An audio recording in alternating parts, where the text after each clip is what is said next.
Jika semalam kami siarkan harapan banduan akhir sempena Syawal tahun ini, sudah tentu kekesalan dan keinsafan atas kekilafan lampau membuatkan mereka redha dengan ketentuan ilahi. Pada masa sama, ruang dan masa yang ada digunakan sebaiknya bagi memohon keampunan dari Yang Maha Esa. Ikuti laporan banduan akhir Syawal siri kedua mengikuti program banduan akhir oleh Jabatan Penjara Malaysia.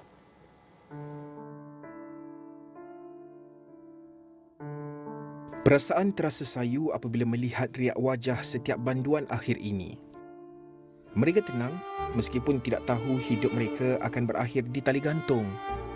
Bagi pengarah penjara Kajang Timbalan Komisioner Penjara Abdul Halim Hasan, pengisian program banduan akhir amat dititik beratkan.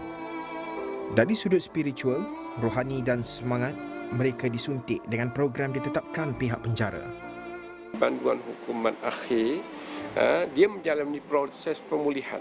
Dia ada peluang untuk pertama sekali untuk menjalani program agama. Memang ada pelajaran agama, memang ada aktiviti riadah untuk mereka. Maka ada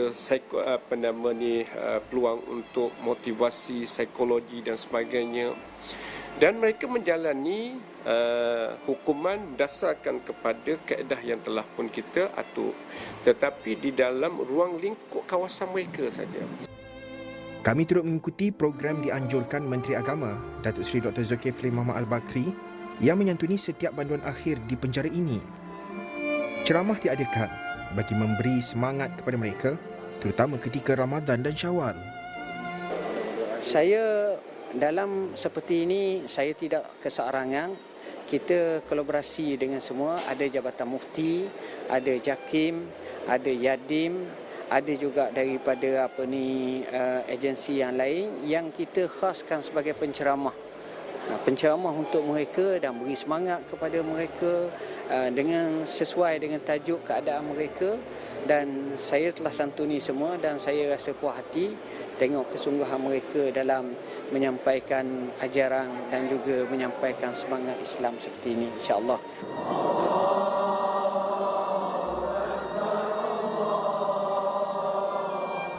Mereka turut diberi kesempatan mengalunkan takbir raya bersama anggota penjara Kajang.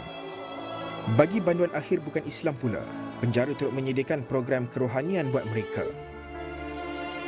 Garis panduan telah jelas bagaimana kita melaksanakan program pemulihan kepada mereka. Tak kira sama ada kes apa, sama ada siapa yang masuk, kategori apa, golongan apa, jawatan apa sebelum ni, semuanya kita layan dengan peraturan, dengan kaedah yang sama.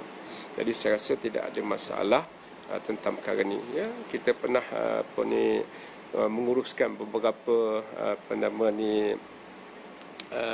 orang kata individu yang telah pun dijatuhkan hukuman sebelum ni, dan saya rasa tidak ada masalah lah tentang perkara ini. Banduan sendiri mengakui penjara banyak mengubahnya untuk menjadi lebih baik. Meskipun setiap Syawal dianggap sebagai Syawal terakhir, namun dia tetap redha. Penjara juga banyak mengajar saya mendekatkan diri kepada Allah. Dan saya rasa Alhamdulillah kat penjara saya lagi mempunyai lebih masa yang untuk beramal ibadat. Kalau kat luar saya tak tahu apa yang jadi pada saya. Tapi dalam penjara ni saya rasa saya boleh cakap Alhamdulillah, saya dalam penjara ni saya dah boleh mengubah diri saya daripada seorang yang kata ganas, tapi dalam penjara dia dah mendidik saya lebih kemanusiaan.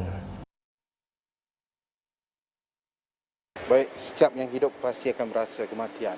Tadi penjara Kajang ini lebih kurang 200 banduan akhir hanya menanti saat mereka pergi. Dan di penjara ini juga lebih kurang 4,900 banduan yang ditempatkan kerana kesalahan-kesalahan lain. Sudah tentu Ramadan ini memberi satu cahaya bagi mereka agar terus redha dan memberi suntikan emosi supaya mereka terus tabah menghadapi dugaan dalam hidup ini. Laporan Faris Azman bersama dengan juru kamera Mat Ruzi Muhammad Saman dari penjara Kajang, Selangor untuk Astro Awadi.